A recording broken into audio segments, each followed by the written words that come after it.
Shalom, selamat siang. Berjumpa lagi dengan siraman rohani dari GIA Jemaat Pegangsaan. Siang hari ini Bapak Ibu Saudara, kita akan merenungkan firman Tuhan. Maaf saya agak batuk ya. Tapi kita semua akan bersama-sama merenungkan firman Tuhan ya, dari Matius pasal 6 ayat 33. Sebelumnya mari kita berdoa. Bapak Surgawi, terima kasih untuk hari ini kami kembali akan mendengarkan firman Tuhan di dalam siraman rohani siang hari ini dari gereja kami ya Tuhan. Terima kasih, berkati siraman rohani siang hari ini. Dalam nama Tuhan Yesus kami menyambut berkat firman-Mu. Haleluya, amin. Matius 6 ayat 33. Tetapi carilah dahulu kerajaan Allah dan kebenarannya, maka semuanya itu akan ditambahkan kepadamu. Wah, selalu setiap kali kita bicara ayat ini bicara tentang berkat. Iya. Kita perhatikan, carilah dahulu kerajaan Allah dan kebenarannya, maka semuanya itu akan ditambahkan kepadamu. Seorang bernama Curtis Eugene Warner adalah olahragawan Amerika Serikat. Ia merupakan pemain yang meraih berbagai penghargaan dari cabang olahraga favoritnya masyarakat dari negara yang dijuluki dengan negeri Paman Sam. Di tahun 2008 ketika ia membawa timnya Arizona Cardinals sebagai juara Liga Football Amerika Serikat NFL, di tahun yang sama pula Kurt menerima penghargaan Walter Payton NFL Man of the Year Award. Jadi dapat penghargaan itu.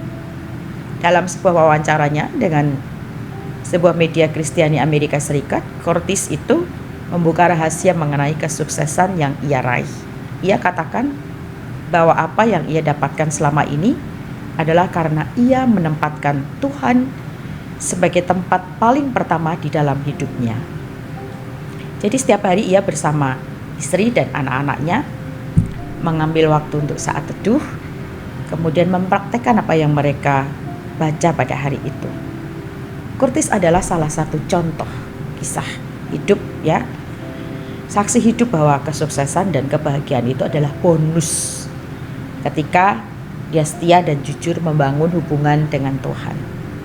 Tapi mari kita perdalam ayat ini. Apakah ini semata bicara tentang seperti kesaksian tadi? Carilah dahulu kerajaan Allah dan kebenarannya. Kita harus bertanya kerajaan Allah dan kebenarannya. Jadi kebenaran apa di dalam kerajaan Allah? Maka semuanya itu akan ditambahkan kepadamu. Kerajaan Allah bicara tentang satu situasi, satu keadaan di mana Allah itu memerintah. Ya, dan kebenarannya adalah ketika Allah memerintah, Allah berdaulat, maka apa yang akan kita dapati di dalamnya? Sejahtera. Kerajaan mana di dunia ini yang untuk mendapatkan tahtanya, mengokohkan tahtanya tidak melalui peperangan, tidak melalui perebutan? Kerajaan mana tidak di dunia ini atau pemerintah mana di dunia ini ya yang sempurna, perfect sekali ya, sehingga tidak ada satupun dari rakyatnya atau masyarakatnya komplain, protes ya? Tidak ada. Maka kita diajarkan melalui Matius 6 ayat 33, cari dahulu kerajaan Allah. Ciptakanlah itu, sadari itu dalam hidupmu, hidupkanlah itu kerajaan Allah itu. Masuklah di dalam kerajaan Allah, masuklah dalam rumahnya Allah, masuklah dalam hidup di mana Allah itu memerintah. Jadikanlah Allah sebagai pemimpin tertinggi, pemerintah tertinggi dalam hidupmu. Ketika itu kita dapatkan dan kebenarannya itu, yaitu Allah yang memerintah dan berdaulat atas hidup kita, maka apa yang kita dapatkan? Kalau Allah sendiri yang memerintah, Allah yang memimpin, Allah yang mengatur, jadinya apa? Keadilan, kesejahteraan, kedamaian, kesehatan, itu yang didapatkan.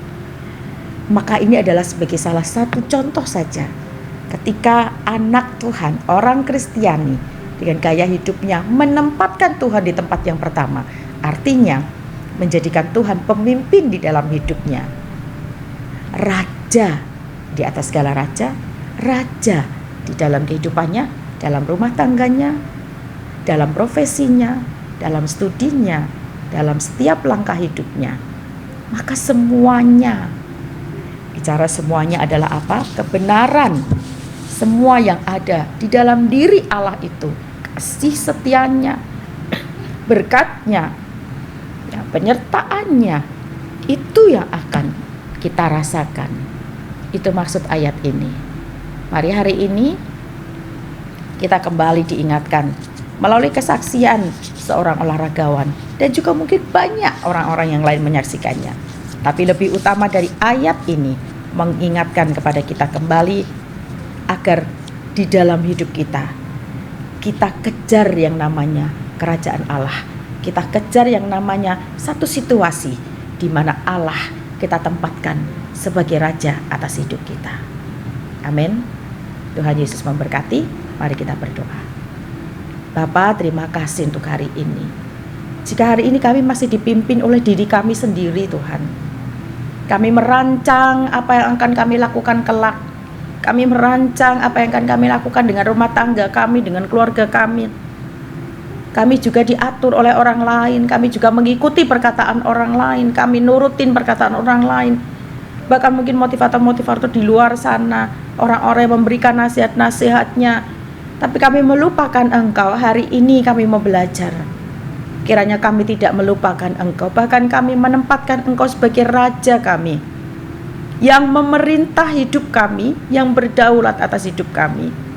Hari ini kami belajar, Tuhan. Kami mau hidup di dalam satu situasi, satu keadaan di mana Engkau sendiri yang bertata hidup kami.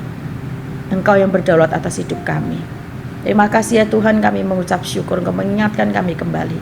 Sudah waktunya kami menata hidup kami, untuk kami sungguh-sungguh mendengarkan Tuhan dan menempatkan Tuhan di tempat yang pertama. Terima kasih Bapa, kami mengucap syukur. Kami serahkan akan pelayanan, hidup kami, rumah tangga, profesi kami, keuangan kami, kondisi keadaan kami. Semuanya kami letakkan di bawah kedaulatan Tuhan. Mari lakukanlah apa yang menjadi kehendak-Mu buat hidup kami ya Tuhan. Karena kami tahu di dalam Engkau ada damai sejahtera, ada sukacita, ada berkat yang melimpah-limpah, ada bahagia, ada hidup yang kekal, itu yang utama. Kami mengucap syukur kepadamu. Terima kasih untuk firman-Mu. Inilah doa kami serukan hanya di dalam nama Tuhan kami, Yesus Kristus. Haleluya. Amin.